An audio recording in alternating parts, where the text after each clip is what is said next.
make sure when you go into business that you at least give yourself that year. And the stat around people not getting through the first 12 months is because they get nervous and they panic because they're used to receiving an income, and all of a sudden there's no money. So one of the things, and even in our business, we have some contractors that come in, and they might come in from a new industry. We say you need to give it 12 months. If you don't have the resources behind you and the will and the drive to give it 12 months, you're pretty much wasting your time. So I would say have savings to get you through a year, depending on the business and what the cash flows are like and how often you're going to receive revenue. But make sure that you can last a year, because you will never know if it doesn't work within 6 months, if it was ever going to work. What Nick said is so important. I've seen most business owners not do this, is have savings in advance for that year. Take the pressure off yourself, and you don't want to be sitting in front of a client going, if I don't get this deal, I'm eating boiled potatoes for the next month, right?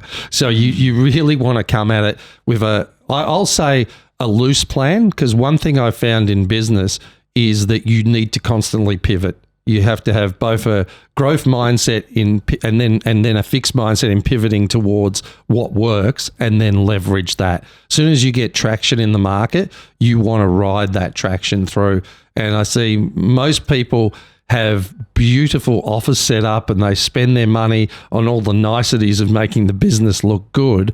I'm more the opposite. I think you want your net profit to look better than your FOIA initially, until you've created that business to a point where now this makes sense to take it to the next level. I know, starting with Wingding's business cards back in 2000, and I laugh now when I look at it, but I go, oh, that got me going. I didn't overspend in the wrong areas. I spent in focused areas. Those paper thin business cards, mate, don't have the thick, that's right, thick quality ones. I remember pushing a car. I had to park it. It was like the Passat. I had to park it down a hill because it wouldn't start on a level.